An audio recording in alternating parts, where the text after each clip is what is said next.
halkani waa Wadani News.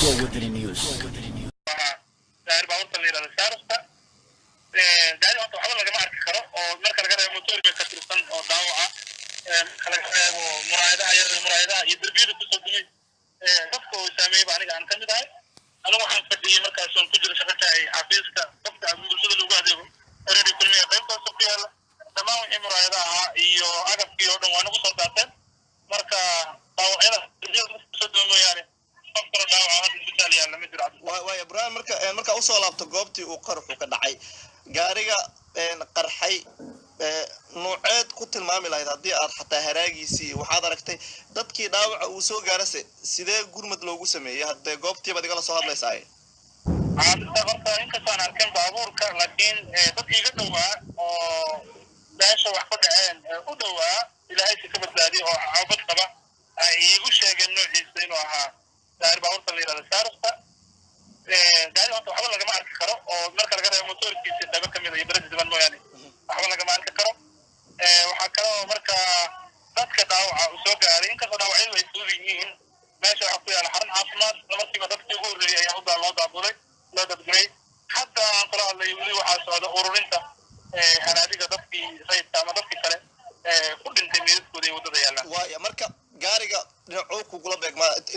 intuu ku dhacay marka uu qarax uu sameynayay wuxuu ka yimid wadadan naasaab loo daadamo wuxuu ka yimid wadadan kale ka imaata xaruntii hore ee nabasugudu ay lahayd ee gudka jilco inkastoo hadda aan sheegi karin laakiin marka aan ka tusaale qaadana cabdirasaaq meeshuu ku dhacay gaarigu waxa weeyaan guriga hooyooyinka iyo tiyaatarku way isku soo horjeedaan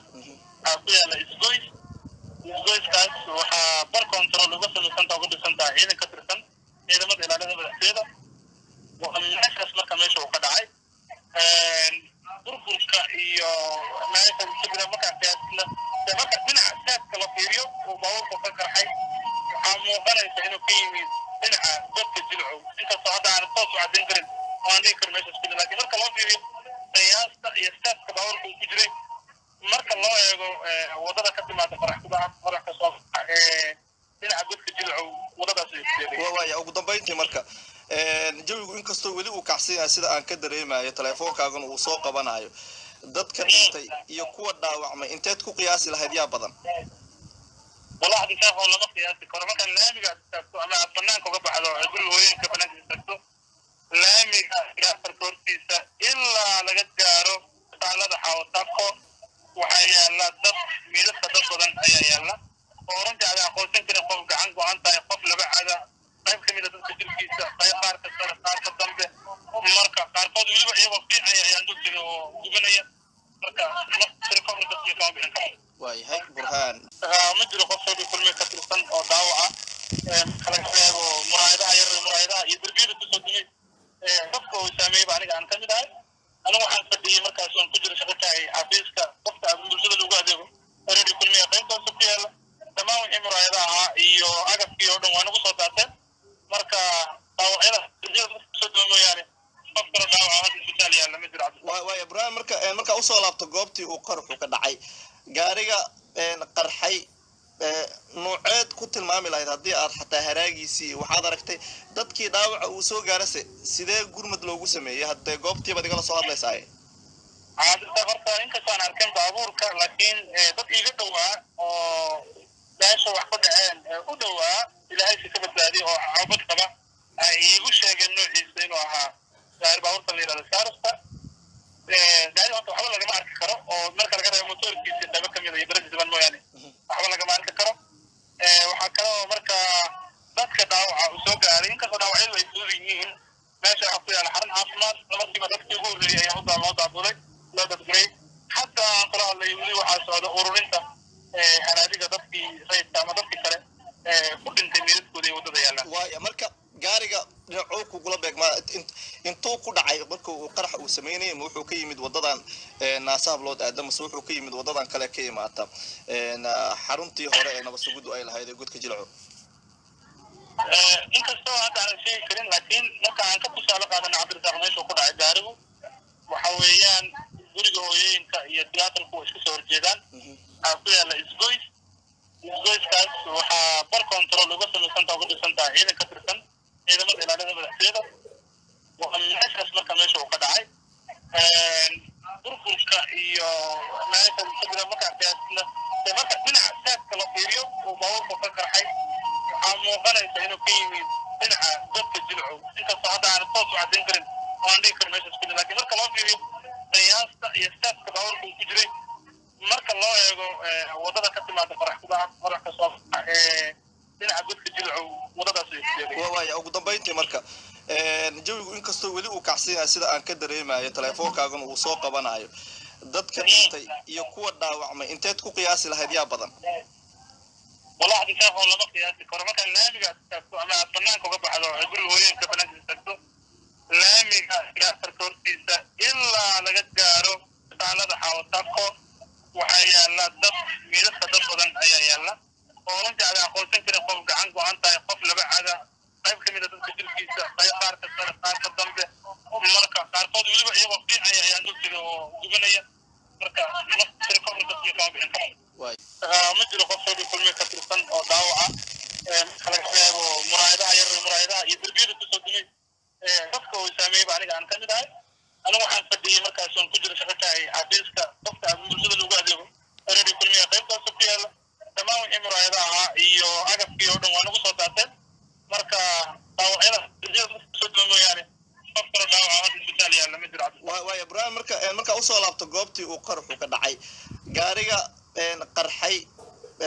nooceed ku tilmaami lahayd haddii aad xataa haraagiisii waxaad aragtay dadkii dhaawaca uu soo gaarase sidee gurmad loogu sameeyay hadda goobtii baad igala soo hadlaysaa caadada horta inkastoo aan arkin baabuurka laakiin dad iiga dhowaa oo meesha wax ku dhaceen u dhowaa ilaahay si ka badbaadiyo oo caawbad qaba ay iigu sheegeen noociisa inuu ahaa gaari baabuurka la yidhahdo saarasta gaari horta waxba lagama arki karo oo marka laga reebo motoorkiisa qaybo ka mid ah iyo beredi siban mooyaane waxba lagama arki karo waxaa kaloo marka dadka dhaawaca u soo gaaray inkastoo dhaawacyadu ay fudud yihiin meesha waxaa ku yaala xarun caafimaad markiiba dadkii ugu horreeyay ayaa loo daabulay loo dadguray xataa aan kula hadlay weli waxaa socda ururinta haraadiga dadkii rayidka ama dadkii kale ku dhintay meedadkooda iyo waddada yaallaan waaya marka gaariga dhinacuu kugula beegmaa intuu ku dhacay marka uu qarax uu sameynayay ma wuxuu ka yimid wadadan naasaab loo aada mase wuxuu ka yimid wadadan kale ka imaata xaruntii hore ee nabasugudu ay lahayd ee godka jilco inkastoo hadda aan sheegi karin laakiin marka aan ka tusaale qaadana cabdirasaaq meesha ku dhacay gaarigu waxa weeyaan guriga hooyooyinka iyo tiyaatarku way iska soo horjeedaan waxaa ku yaala isgoyskaas waxaa bar control uga samaysantaa ugu dhisantaa ciidan ka tirsan ciidamada ilaalada madaxteeda meeshaas marka meesha uu ka dhacay burburka iyo meesha sabira marka qiyaasna marka dhinaca saadka la fiiriyo uu baabuurku ka qarxay waxaa muuqanaysa inuu ka yimid dhinaca dadka jilcow inkastoo hadda aan toos u caddayn karin oo aan dhihi karin meeshaas ku laakiin marka loo fiiriyo qiyaasta iyo saadka baabuurka uu ku jiray marka loo eego wadada ka timaada qorax ka soo dhinaca dadka jilcow wadadaas waaya ugu dambeyntii marka jawigu inkastoo weli uu kacsanyahay sida aan ka dareemayo teleefoonkaagana uu soo qabanayo dadka dhintay iyo kuwa dhaawacmay inteed ku qiyaasi lahayd yaa badan والله هذا كان والله ما قياسي كره مثلا لامي استكتو انا اتمنى كوكا بحضو عبر وين كبنات استكتو لامي كاسر كورتيسا الا لقد جارو تعالى حاوطاكو وحيا لا دب ميلس دب بدن ايا يلا ورنت على قولتين كده قف غعان غانتا قف لبا هذا qayb kamid ah dadka jirkiisa qaar ka dambe marka qaarkood waliba iyaga fi ayaan dugsiga oo gubanaya marka naftir ka hor dadka ka bixin waayahay burhaan diini faarax ayuu ahaa oo ka mid ah wariyaasha radio kulmiye muqdisho oo goobta uu qaraxu ka dhacay si toos ah u joogay isla markaana qadka telefoonka ugu waramayay barnaamijka saanka raadiyaha ee ka baxaya radio muqdisho codka jamhuuriyadda Soomaaliya waxaan leenahay intii dhimatay Allah u naxariisto intii dhaawacana Ilaahay subxaanahu wa ta'aala ha soo bogsiyo wararka ugu dambeeya halka naga soo gaarayeen waxay sheegayaan in hay'adaha dhanka gurmadka u qaabilsan dawladda Soomaaliya ay si weyn uga qayb qaadanayaan daabulaada dadka uu dhaawac soo gaaray si loo geeyo isbitaalada caafimaad ee ku yaala magaalada Muqdisho caafimaadkooda Ilaahay subxaanahu wa ta'aala ha bogsiyo ayaan leenahay dhamaantood